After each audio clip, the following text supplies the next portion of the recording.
Hola a todos y bienvenidos. A ver, hoy vamos a meternos de lleno en algo que hacemos, bueno, todos los días, pero que muchas veces no entendemos del todo bien. ¿Cómo funciona eso de aprender? Vamos a ver qué dice la ciencia sobre cómo nuestro cerebro convierte un montón de información en conocimiento de verdad. Seguro que esta pregunta le suena a todo el mundo, ¿verdad? Estás ahí delante de un libro, en medio de una clase, y tienes esa sensación de que es que no entra. La información no se queda. Es súper frustrante, y es algo que nos ha pasado a todos. Pero, oye, ¿y si el problema no es el tema en sí? ¿Y si tampoco es una cuestión de capacidad personal? Pues aquí está la clave de todo. Aprender no va de ser un genio o de tener un don especial, para nada. Es más bien como una fórmula, ¿sabes? Un proceso que tiene sus reglas y que una vez que las entiendes, pues oye, las puedes usar para aprender lo que sea y de forma mucho más eficaz. Vale, pues esta es la hoja de ruta de hoy. Veremos el puzzle del aprendizaje, las 3 llaves para aprender, cómo es ese viaje por la mente, qué herramientas nos ayudan a pensar mejor, qué necesita el estudiante del siglo XXI y por último eso de pensar sobre el pensamiento. ¡Vamos allá! Empezamos con el primer punto, las 3 llaves para aprender. Y es que, para que el conocimiento de verdad se quede, no hace falta magia. Lo que hace falta es una fórmula, una combinación de 3 cosas esenciales. Y aquí están. Son 3 ideas que suenan sencillas, pero que son potentísimas. Poder aprender, querer aprender y saber aprender. O sea, la capacidad, la motivación y la estrategia. A mí me gusta pensar en ello como una mesa de 3 patas. Si le quitas una, pues ya te imaginas, toda la estructura se viene abajo. Vamos con la primera llave, poder aprender. Esto se refiere básicamente a la caja de herramientas con la que ya contamos, porque, ojo, nadie parte de cero. Todo lo que ya sabemos, nuestra capacidad para concentrarnos, la memoria que tenemos, todo eso es la base, son los cimientos sobre los que vamos a construir lo nuevo. Seguimos con la segunda llave, que es el querer aprender. Esta es literalmente la gasolina, el motor que nos pone en marcha. Piénsalo, sin un porqué, sin una razón para hacer el esfuerzo, aprender se hace una montaña. La motivación es lo que enfoca toda nuestra energía en una dirección. Y llegamos a la tercera, que para mí es la que lo cambia todo. Saber aprender. La famosa metacognición. Y esto no va solo de ponerse a estudiar y ya está. Va de entender cómo estudiamos mejor. ¿Qué nos funciona a nosotros? ¿Cómo es mejor que organicemos la información? Es, en definitiva, como convertirnos en el director de nuestra propia orquesta de aprendizaje. Vale, ya tenemos las llaves. Ahora vamos a ver el camino. Porque aprender no es algo que pasa de golpe, es más bien un viaje, un proceso que, según el investigador Bernardo, tiene 6 fases muy claras. Desde que nos llega la información hasta que, la hacemos nuestra y la usamos en el mundo real. Todo arranca en la fase receptiva, que es cuando absorbemos los datos, sin más. Después pasamos a la reflexiva, donde empezamos a procesar y a organizar todo eso.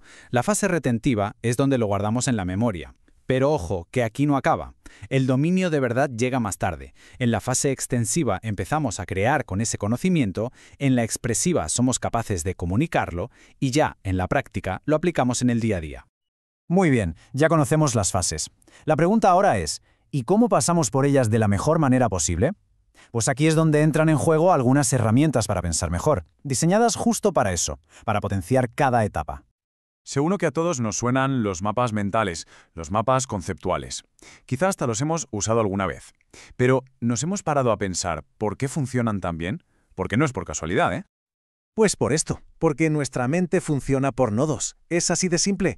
Estas herramientas visuales son tan buenas porque, en el fondo, están copiando la forma en que nuestro cerebro organiza la información. No piensa en listas, una cosa detrás de otra, sino en una red, una telaraña de ideas conectadas. Claro, cada herramienta tiene lo suyo. Por ejemplo, si lo que se busca es ser creativo, hacer un brainstorming, el mapa mental, con esa estructura que sale del centro, es genial. Ahora, si lo que se necesita es organizar algo y ver las jerarquías, el mapa conceptual es mucho más claro. Y para cosas ya más complejas con un montón de relaciones, la red semántica es la que mejor lo representa.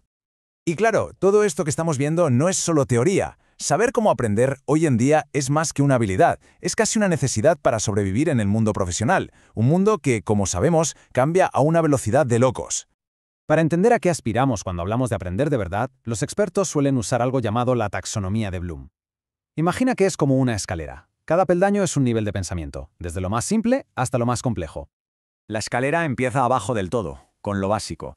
Recordar datos, memorizar. Pero el objetivo real es ir subiendo peldaños. El siguiente es comprender esas ideas.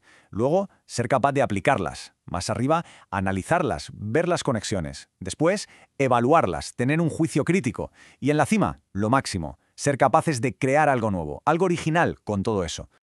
Pues bien, estas habilidades de los peldaños más altos son justo las que definen al profesional que se necesita hoy en día. A veces se le llama nómad, un nómada del conocimiento, y no es alguien que solo acumula información, ¿qué va? Es alguien que sabe qué hacer con esa información, innovar, conectar ideas y personas, adaptarse, y lo más importante, no dejar de aprender nunca. Y con esto, todo empieza a encajar. Llegamos a la idea central. La habilidad definitiva, la más importante de todas, no es saber mucho de una cosa, es dominar el proceso de aprender en sí. Y para eso hay dos superpoderes, la metacognición, de la que ya hemos hablado, y el pensamiento crítico. A ver, ¿qué es eso de pensar críticamente? Pues es mucho más que tragarse la información tal cual nos llega. Es la capacidad de pararse a analizarla, de cuestionarla, de ver si los argumentos que nos dan se sostienen. Y a partir de ahí, formar un juicio propio, pero uno que esté bien fundamentado.